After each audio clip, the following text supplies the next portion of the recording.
Hi everyone. So I did this as a live video because it just is something I've been thinking about for a while. I'm going to do a little bit of a video series, and what I'm here to talk about is my daughter Taloa. As you know, I'm a homeschool mom and she's 11 years old. But what I really want to talk about is kind of our journey. Taloa has had, since the day she was born, a lot of medical things that have arisen. And it's taken me a long time to find my voice in our journey. And I wanted to share a little bit of that. And tonight, I'm just going to share a little bit about our beginning and a little bit about us. And I'll make a few more videos about some of the things we've gone through. So, to just understand, I was an older mom.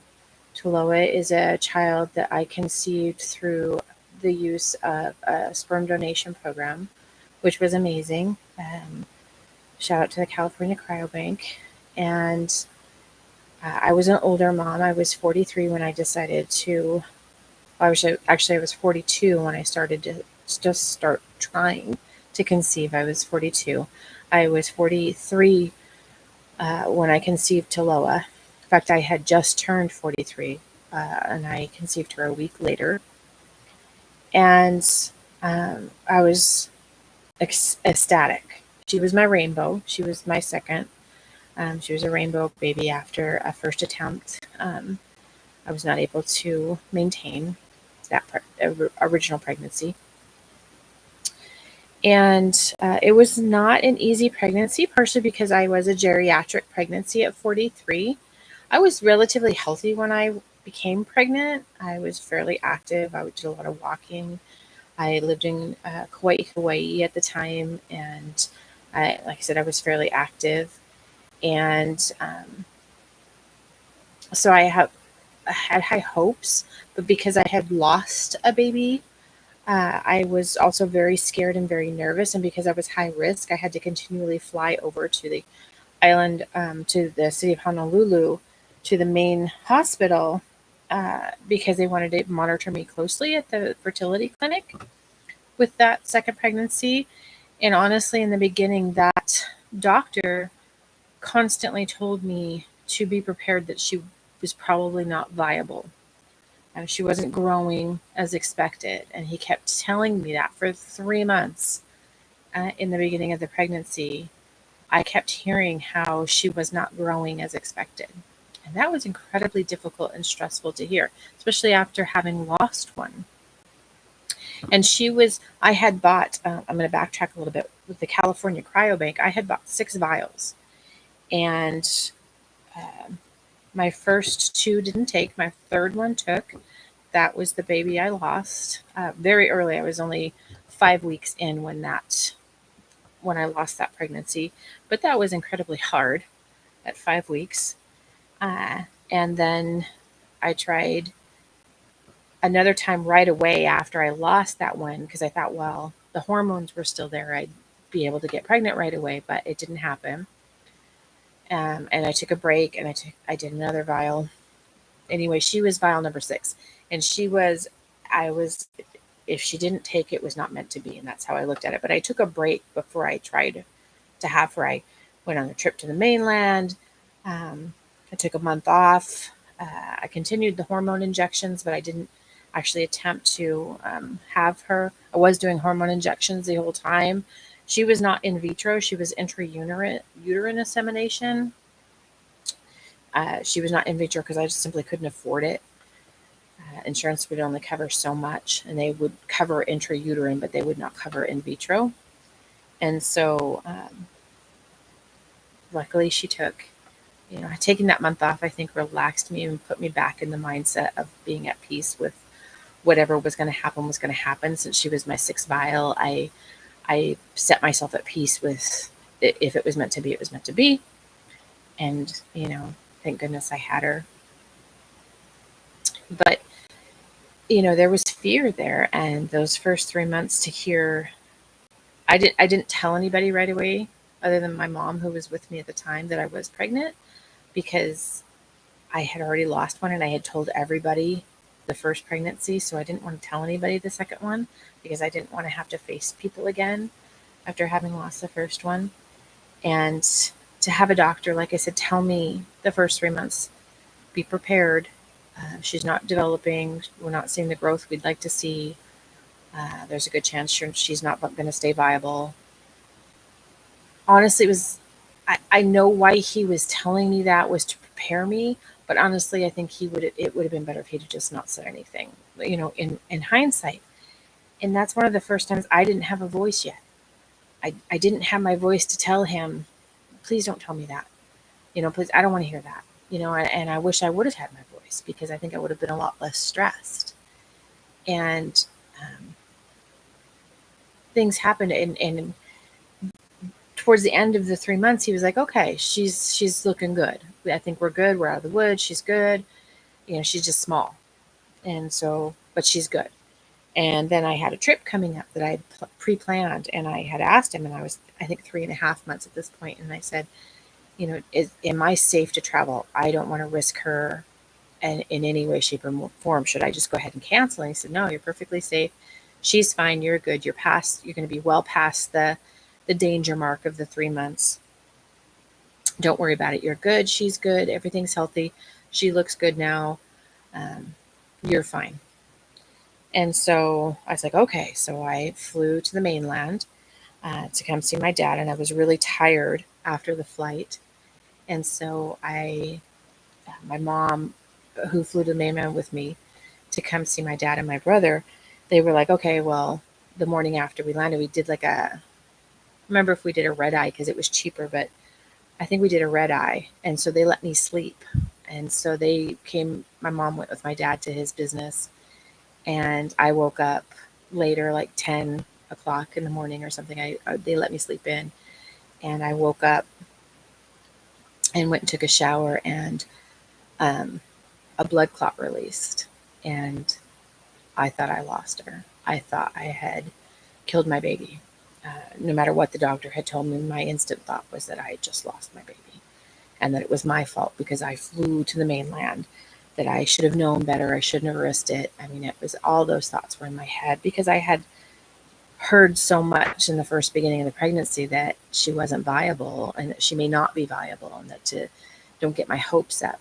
And honestly, I didn't have a strong attachment to her in some ways because I kept expecting to lose her. So even though I was crushed when the blood clot happened, that's it. I lost her. I mean, I wasn't even that heartbroken at that moment because I had been expecting it. And so because of the way the doctor had been talking to me, I had been expecting it. I still blame myself instantly. I didn't lose her. It was a blood clot, probably from the pressure changes, but I was fine. She was fine. Everything was fine. Went to the emergency room, scared my parents to death, because my mom thought I'd lost her. My dad thought, oh my gosh, So we all thought that I was losing her, and I didn't. She was fine. But, and they could tell us that right away. They said it was just a blood clot. You just popped a blood vessel. You were fine. And so I do have to say, from that point on, the rest of my pregnancy went well. I didn't ever have, honestly, she didn't give me a hard time during my pregnancy. I didn't really ever have a lot of morning sickness. Being in a car on a bumpy road might make me a little queasy, but I don't think I threw up at all with her. Certain smells, I would be like, that doesn't smell too good. I'm not going to eat that. But, and then I did have craving. I craved mango constantly. I had mango with Ling moist powder on it because I was in Hawaii, and constantly had mango. Just couldn't get enough mango or water. And so, right up until I had, she was due February 20th. That was her due date, was February 20th. And what was amazing is one of my really good friends on the island, she became pregnant the following month, and her due date was March 20th. So we were and it was her second, my first, but her second.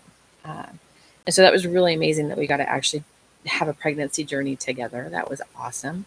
And I did pregnancy classes, and then I had this whole amazing birth plan. It was going to be a natural birth. I had a midwife clinic that I was going through.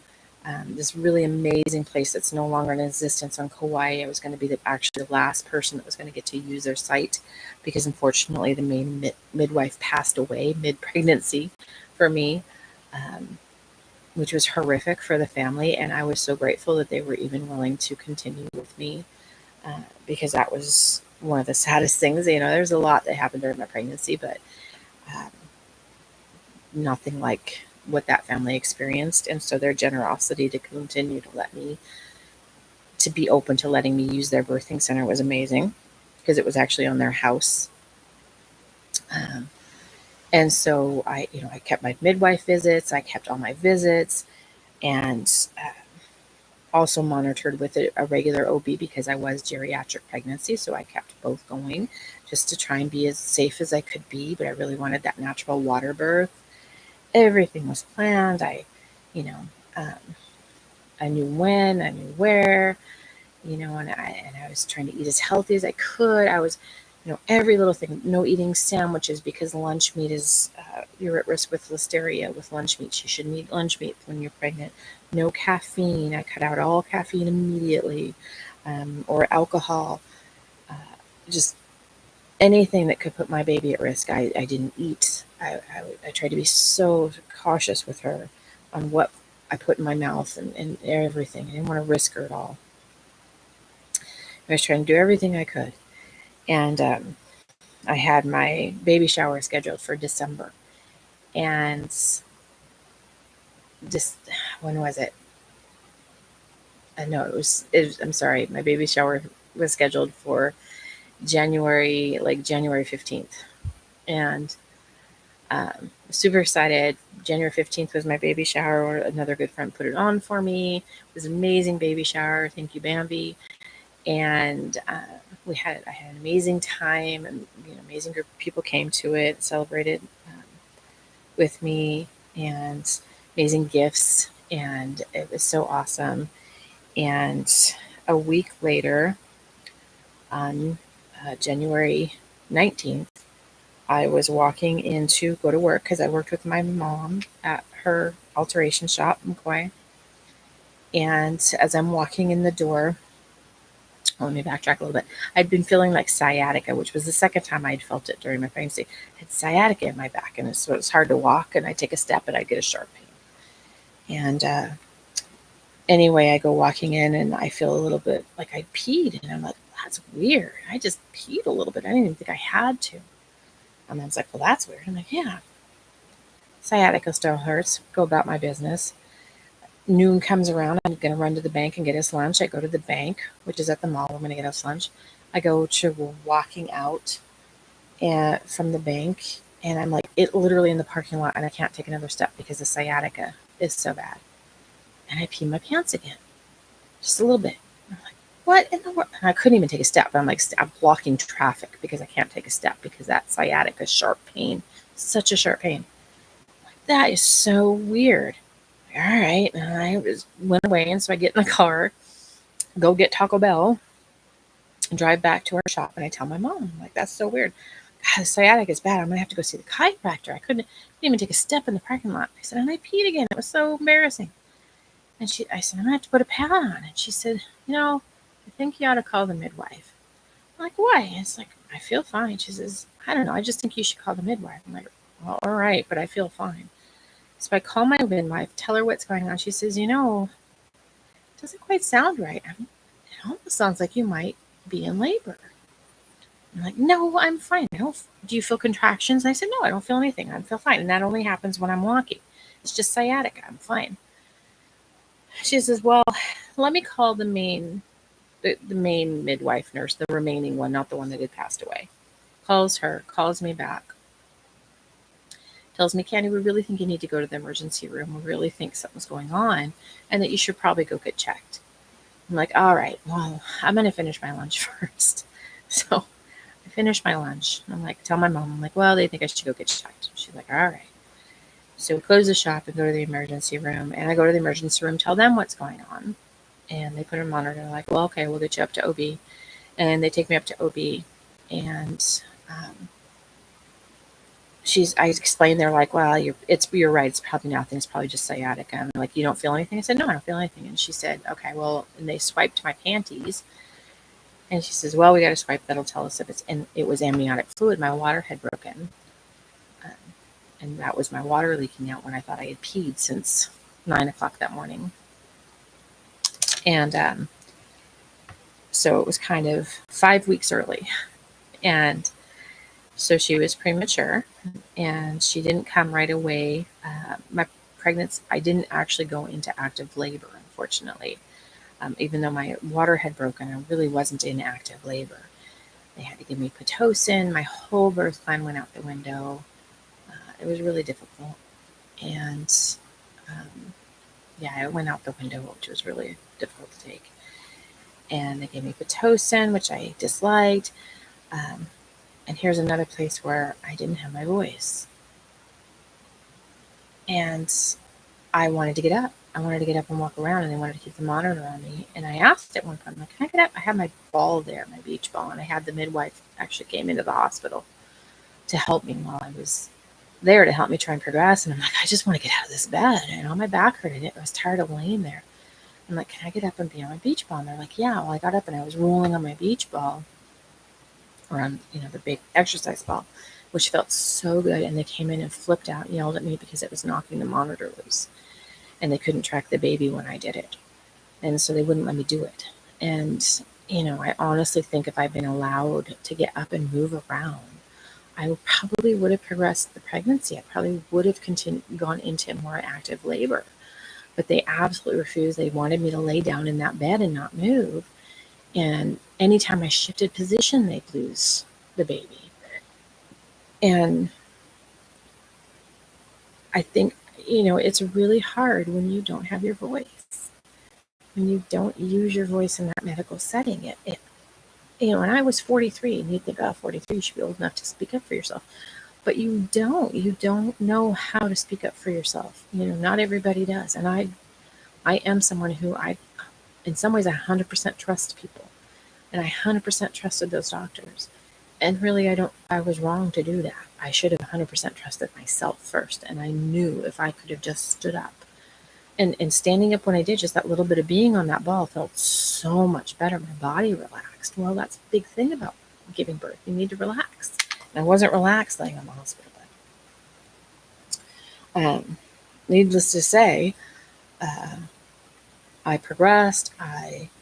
They couldn't do the procedures they needed to do because it caused me so much pain. I wouldn't dilate. And because I wasn't dilating, it ended up being an emergency C-section. And because she was 5 weeks early, I even 5 weeks early is premature. But in my head, I didn't understand that it was premature. I thought, it's just 5 weeks. I didn't realize how risky even 5 weeks is. And 5 weeks is very risky. And there's a lot that can go wrong with a baby even at 5 weeks. It seems like such a short amount of time on one hand, but for the life of a child or a baby, it's pretty dramatic to be 5 weeks early. And she was 5 weeks early, but she came out healthy. But I really wish I could have had my voice, and maybe that would have gone different. Kauai is like the number one. Hawaii in general is actually the number one place in the world for C-sections. And a lot of them are elective. And this is not something that should happen. I don't think it's healthy for moms and babies. I think people are being misled on the recovery of C-sections or what it does to your body. A C-section is a major surgery. You are literally sliced open from hip to hip. Your muscles are sliced open. Everything is spread apart. I personally had a really easy recovery.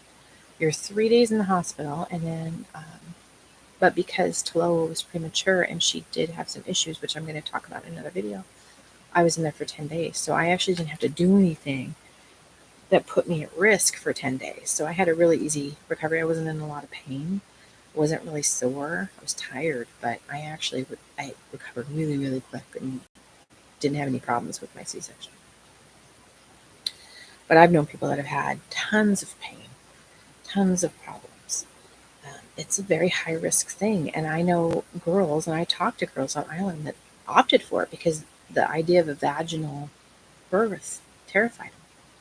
It's like, how is a vaginal birth scarier than a major surgery? And having your belly sliced open, I don't even comprehend that, but I think there's a lot of misleading. And a lot of it's coming from the doctors. Because honestly, a C-section is easier on the doctor. They can schedule it. They know when their schedule is going to be. They don't have to worry about that midnight call and being woken up in the middle of the night to come rush in because you're in labor. They can have it scheduled between 7 and 5, and boom, boom, their day's done. So they talk a lot of girls into it. So finding our voice when it comes to medical care with our children and ourselves, we got to do it, ladies. We got to find our voice. The rest of this series, and then there's going to be more videos after this one, not necessarily live. And I hope you enjoy it. But we're going to talk more about finding our voice in the medical world and finding our voice for our children's sakes and for ourselves. So I hope you enjoy this video. Let me know where you're watching from. Let me know, hit the like button if you like it. Let me know if you have any questions. I'll be happy to answer them. I'm a pretty open book when it comes to what's going on in our lives. And I'm always willing to share more. Thank you so much. Bye for now.